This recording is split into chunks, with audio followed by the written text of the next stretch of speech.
안녕하세요, 여러분. 오늘 가져온 이야기는 한 유명 팟캐스트에서 소개된 정말 미스터리하고 거대한 사건인데요. 충격적인 실화 바탕의 이야기입니다. 이 믿기 힘든 비하인드 스토리를 제가 직접 재구성해서 들려드리고 또 제 반응도 함께 공유해 보려고 하는데요. 미 정부가 숨기려 했던 거인의 비밀, 지금 시작합니다.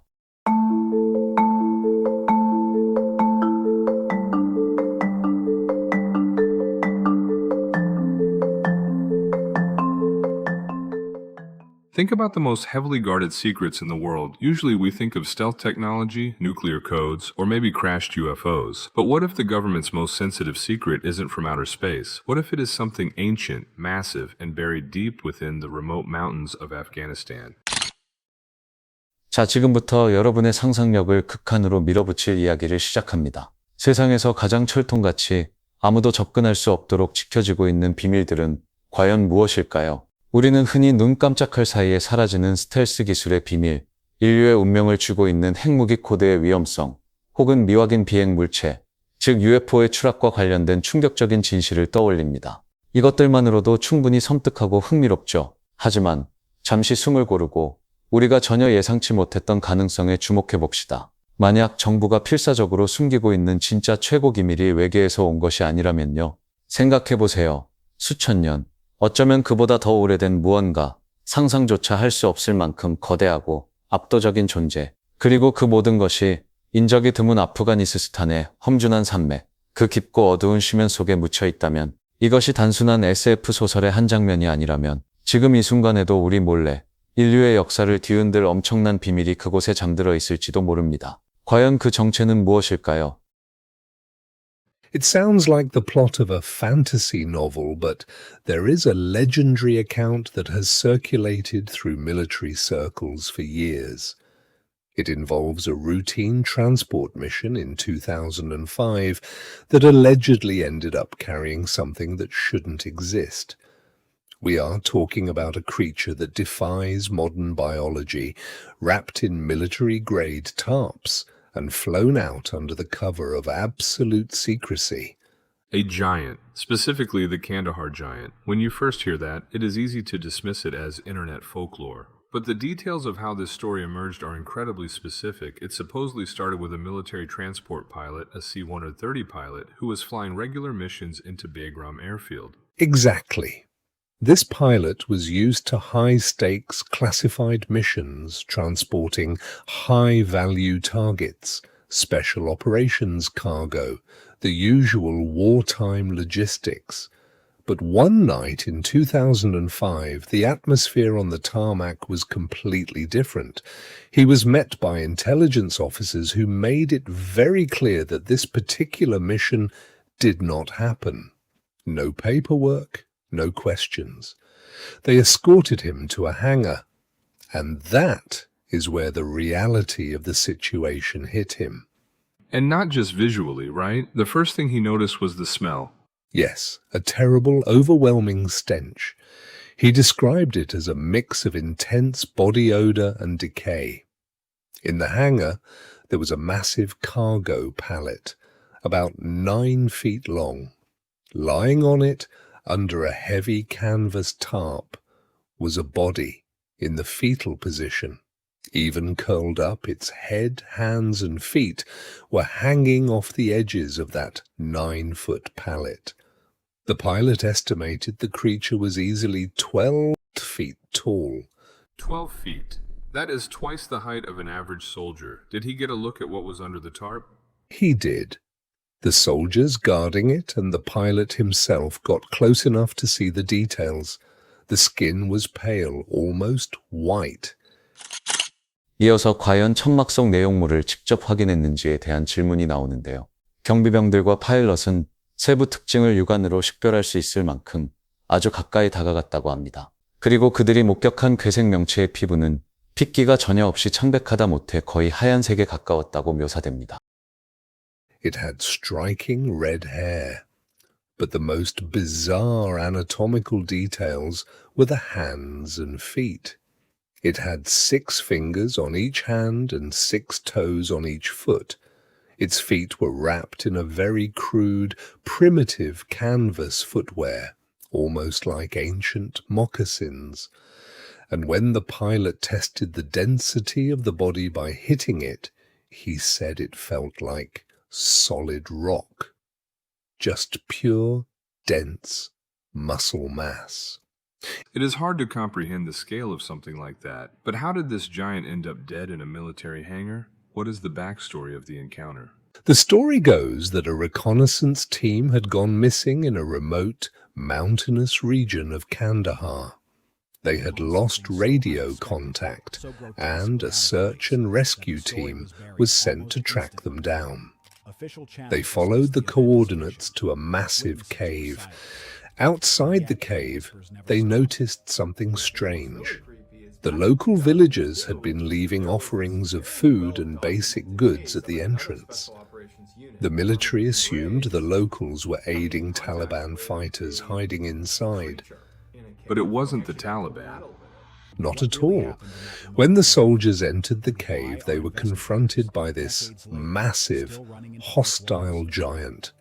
The creature allegedly attacked them with incredible speed and ferocity, using primitive weapons, including a spear.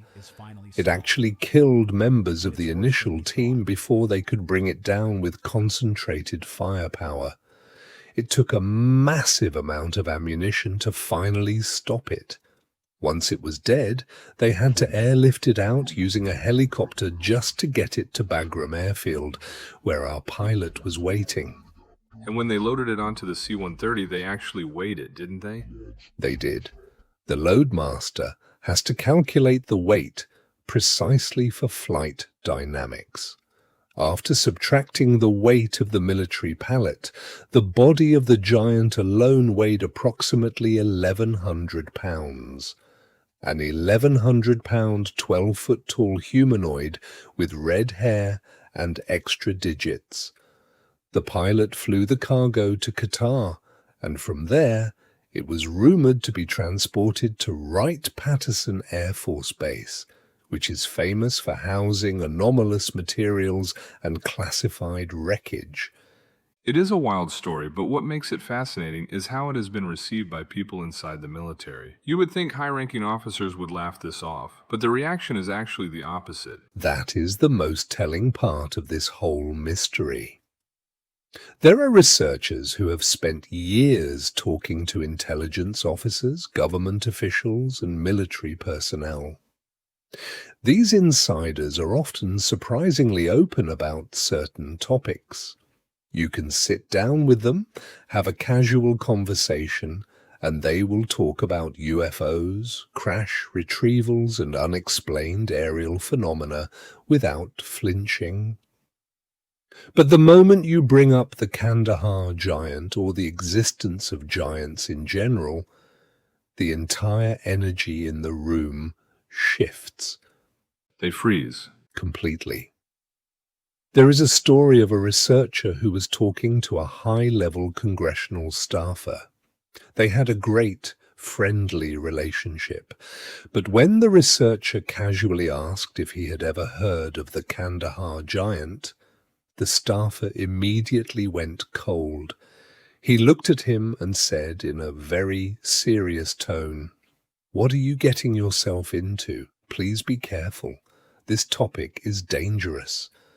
Why would giants be more dangerous to talk about than UFOs or aliens? That seems counterintuitive. It really does. You would think extraterrestrials would be the ultimate secret.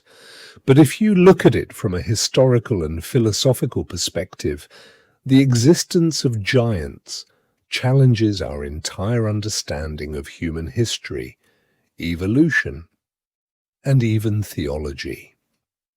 If there are 12-foot-tall humanoids living in the remote corners of the earth, it suggests that the ancient myths, the stories of the Nephilim, the Titans, the giants of the Old Testament, are not just metaphors.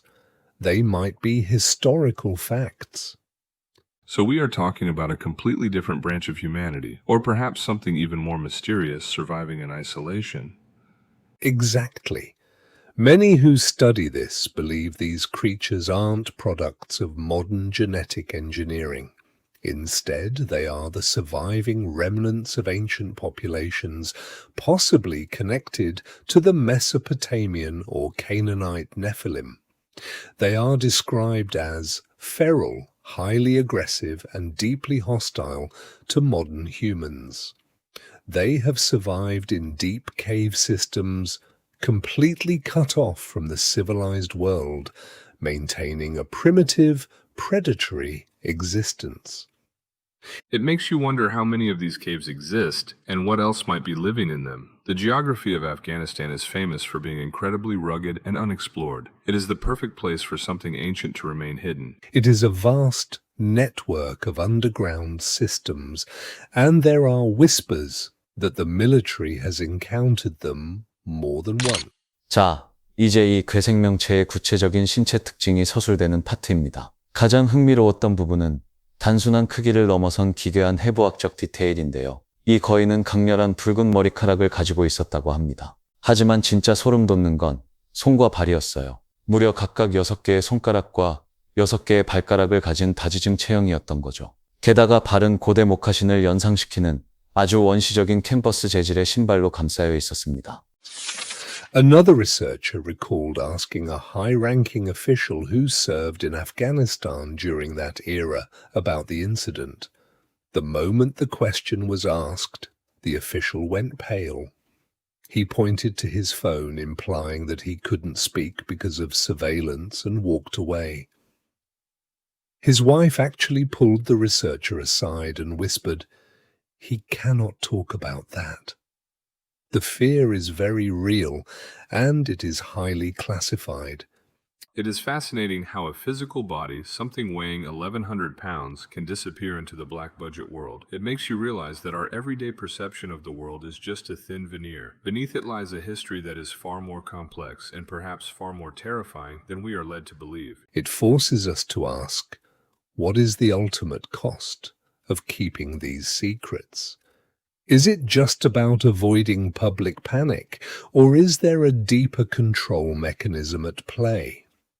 If the public realized that ancient mythological entities were real, it would shatter our modern scientific consensus. It would force us to reevaluate ancient texts, archaeological anomalies, and our place on this planet. Perhaps that is the real danger, not the creature itself, but the truth it represents. It is a reminder that the world is still full of mysteries, and some of them are waiting in the dark, just beyond the reach of our modern firelight. And maybe, just maybe, some things are kept hidden not to protect us from them, but to protect the status quo of the world we think we know. That is a sobering thought to leave our listeners with. Thank you for joining us for this deep dive into the shadows of history. Until next time, keep questioning what you think you know, and keep looking into the dark corners of the map. 이 에피소드의 진정한 공포는 동굴 속 거인 자체가 아닙니다. 그 거인이 증명하는 진실, 그리고 그 진실이 세상에 드러났을 때 무너질 현대 문명의 취약함이죠. 우리가 아는 세상의 안락한 불빛 너머, 어두운 지도 구석에 여전히 무엇이 숨어 있는지 끊임없이 질문을 던지게 만드는 아주 여운이 길고 묵직한 결말이었습니다.